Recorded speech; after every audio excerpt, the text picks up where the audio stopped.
All right, so today we are on day 25 of the 365-day Bible plan. We're going to be continuing on Genesis, Job, Matthew, and Psalms. So let's get into it. Genesis 49, Jacob blesses his sons. Then Jacob called for his sons and said, gather around so I can tell you what will happen to you in days to come. Assemble and listen, sons of Jacob. Listen to your father Israel. Reuben, you are my firstborn, my might, the first sign of my strength, excelling in honor, excelling in power, turbulent as the waters. You will no longer excel, for you went up onto your father's bed, onto my couch, and defiled it. Simeon and Levi are brothers. Their swords are weapons of violence. Let me not enter their council. Let me not join their assembly, for they have killed men in their anger and hamstrung oxen as they pleased. Cursed be their anger, so fierce, and their fury so cruel. I will scatter them in Jacob and disperse them in Israel. Judah, your brothers will praise you. Your hand will be on the neck of your enemies. Your father's sons will bow down to you. You are a lion's cub, Judah. You returned from the prey. My son, like a lion, he crouches and lies down. Like a lioness, who dares to rouse him? The scepter will not depart from Judah, nor the ruler's staff from between his feet, until he to whom it belongs shall come.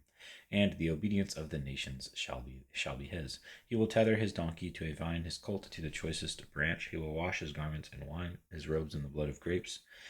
His eyes will be darker than wine, his teeth whiter than milk. Zebulun will live by the seashore and become a haven for ships. His border will extend toward Sidon.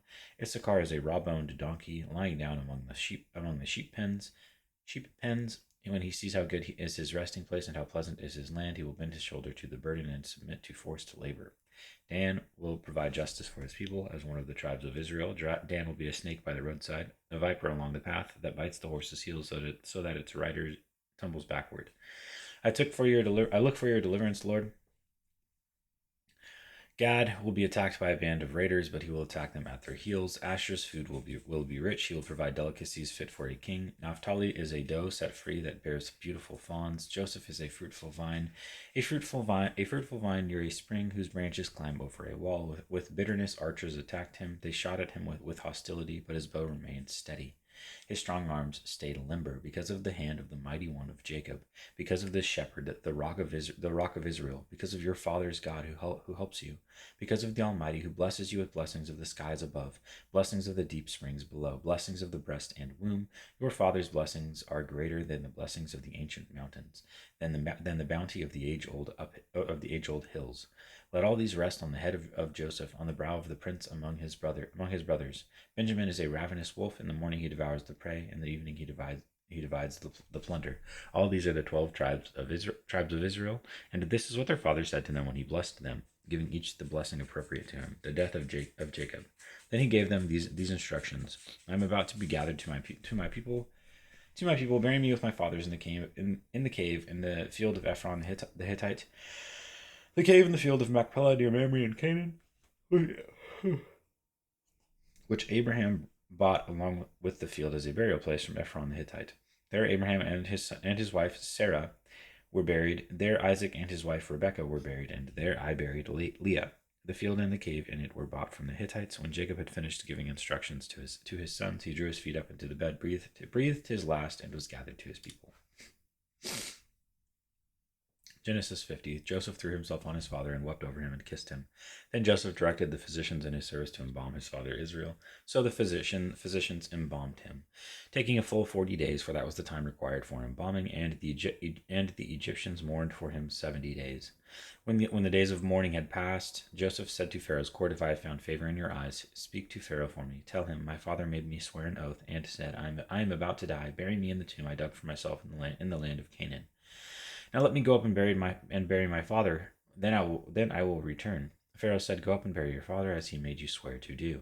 So Joseph went up to bury his father. All Pharaoh's officials accompanied him, the dignitaries of his court and all the dignitaries of Egypt, besides all the members of Joseph's household and his brothers and those belonging to his father's household. Only their children and their flocks and herds were left in Goshen. Chariots and horsemen also went up with him. It was a very large company.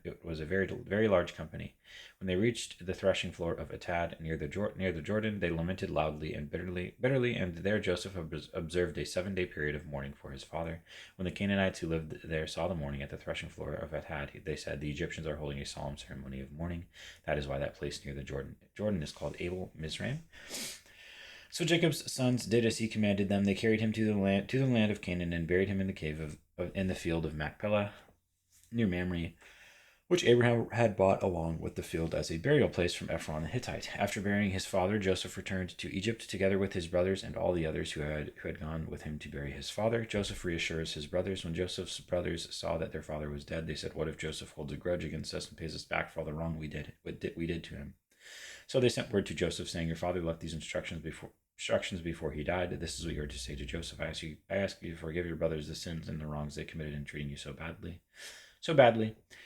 Now please forgive the sins of the servant of the God of your father." Of the servants of the God of your father. When their message came to him, Joseph wept. His brothers then came and threw themselves down before him. "We are your slaves," they said. But Joseph said to them, "Don't be afraid. Am I in the place of God? You intended to harm me, but God intended it for good to accomplish what is now being done, the saving of many lives. So then, don't be afraid. I will provide for you and your children." And he reassured them and spoke kindly to them. The death of Joseph. Joseph stayed in Egypt along with all his father's family. He lived 110 years and saw the third generation of Ephraim's children. Also, the children of Machir, son of Manasseh, were placed at birth on Joseph's knees. Then Joseph said to his brothers, I am about to die, but God will surely come to your aid and take you up out of this land to the land he promised on oath to Abraham, Isaac, and Jacob. And Joseph made the Israelites swear an oath and said, "God will surely come to your aid, and then you must carry my bones up from this place." So Joseph died at the age of 110, and after they embalmed him, he was placed in a coffin in Egypt. Job 25, Bildad. Then Bildad the Shuhite replied, "Dominion and awe belong to God. He establishes order in the heights of heaven. Can his forces be numbered? On whom does his light not rise? How then can a mortal be righteous before God? How can one born of woman be pure? If even the moon is not bright, and the stars are not pure in his eyes, how much less a mortal who is but a maggot, a human being who is only a worm?" Matthew 25, the parable of the 10 virgins. At that time, the kingdom of heaven will be like 10 virgins who took their lamps and went out to meet the bridegroom. 5 of them were foolish and 5 were wise. The foolish ones took their lamps but did not take any oil with them. The wise ones, however, took oil in jars along with their lamps. The bridegroom was a long time in coming, and they all became drowsy and fell asleep. At midnight, the cry rang out, "Here's the bridegroom, come out to meet him."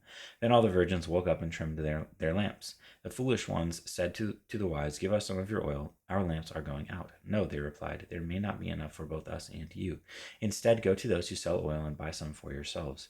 But while they were on their way to buy the oil, the bridegroom arrived. The virgins who were ready went in with him to the wedding banquet, and the door was shut. Later the others also came. "Lord, Lord," they said, "open the door for us." But he replied, "Truly I tell you, I don't know you. Therefore keep watch, because you do not know the day or the hour." The parable of the bags of gold. Again, it will be like a man going on a journey who called his servants and entrusted his wealth to them. To one he gave 5 bags of gold, to another 2 bags, and to another 1 bag, each according to his ability. Then he went on his journey. The man who had received 5 bags of gold went at once and put his money to work and gained 5 bags more. So also the one with 2 bags of gold gained 2 more. But the man who had received 1 bag went off, dug a hole in the ground, and hid his master's money. After a long time, the master of those servants returned and settled accounts with them. The man who had received 5 bags of gold brought the other 5. "Master," he said, "you entrusted me with the 5 bags of gold. See, I have gained 5 more." His master replied, "Well done, good and faithful servant. You have been faithful with a few things. I will put you in charge of many things. Come and share your master's happiness." The man with 2 bags of gold also came. "Master," he said, "you entrusted me with 2 bags of gold. See, I have gained 2 more." His master replied, "Well done, good and faithful servant. You have been faithful with a few things. I will put you in charge of many things. Come and share your master's happiness." Then the man who had received 1 bag of gold came. "Master," he said, "I knew that you are a hard man, harvesting where you have not sown and gathering where you have not scattered seed. So I was afraid and went out and hid your gold in the ground. See, here is what belongs to you." His master replied, "You wicked, lazy servant. So you knew that I harvest where I have not sown and gather where I have not scattered seed. Well then, you should have put my money on deposit with the bankers, so that when I returned, I would have received it back with interest. So take the bag of gold from him and give it to the one who has 10 bags. For whoever has will be given more, and they will have an abundance. Whoever does not have, even when they have, will be taken from them. And throw that worthless servant outside into the darkness, where there will be weeping and gnashing of teeth. The sheep and the goats. When the Son of Man comes in his glory and all the angels with him, he will sit on his glorious throne. All the nations will be gathered before him, and he will separate the people one from another as a shepherd separates the sheep from the goats. He will put the sheep on his right and the goats on his left. Then the king will say to those on his right, Come, you who are blessed by my Father, take your inheritance, the kingdom prepared for you since the creation of the world. For I was hungry, and you gave me something to eat. I was thirsty, and you gave me something to drink. I was a stranger, and you invited me in. I needed clothes, and you clothed me. I was sick, and you looked after me. I was in prison, and you came to visit me. Then the righteous will answer him, Lord, when did we see you hungry and feed you, or thirsty and give you something to drink? When did we see you a stranger and invite you in, or needing clothes and clothe you? When did we see you sick or in prison or go to visit you? The king will reply, Truly I tell you, whatever you did for one of the least of these brothers and sisters of mine, you did for me. Then he will say to those on his left, Depart from me, you who are cursed, into the eternal fire prepared for the devil and his angels. For I was hungry, and you gave me nothing to eat. I was thirsty, and you gave me nothing to drink. I was a stranger, and you did not invite me in. I needed clothes, and you did not clothe me. I was sick and in prison, and you did not look after me. They also will answer, Lord, when did we see you hungry or thirsty, or a stranger, or needing clothes, or sick, or in person, and did not help you? He will reply, Truly I tell you, whatever you did not do for one of the least of these, you did not do for me. Then they will go away to eternal punishment, but the righteous to eternal life. Psalms 25 of David. In you, Lord my God, I put my trust. I trust in you. Do not let me be put to shame, nor let my enemies triumph over me. No one who hopes in you will ever be put to shame, but shame will come on those who are treacherous without cause. Show me your ways, Lord. Teach me your paths, guide me in your truth, and teach me, for you are God, my Savior, and my hope is in you all day long. Remember, Lord, your great mercy and love, for they are from of old. Do not remember the sins of my youth and my rebellious ways. According to your love, remember me, for you, Lord, are good. Good and upright is the Lord. Therefore he instructs sinners in his ways. He guides the humble in what is right and teaches them his way. All the ways of the Lord are loving and faithful toward those who keep the commands of his covenant. For the sake of your name, Lord, forgive my iniquity, though it is great. Who then are those who fear the Lord? He will instruct them in the ways they should choose. They will spend their days in prosperity, and their descendants will inherit the land. The Lord confides in those who fear him. He makes his covenant known to them. My eyes are ever on the Lord, for only he will release my feet from the snare. Turn to me and be gracious to me, for I am lonely and afflicted. Relieve the troubles of my heart and free me from my anguish. Look on my affliction and my distress, and take away all my sins. See how numerous are my enemies, and how fiercely they hate me. Guard my life and rescue me. Do not let me be put to shame, for I take refuge in you. May integrity and uprightness protect me, because my hope, Lord, is in you. Deliver Israel, O God, from all their troubles. And that is day 25.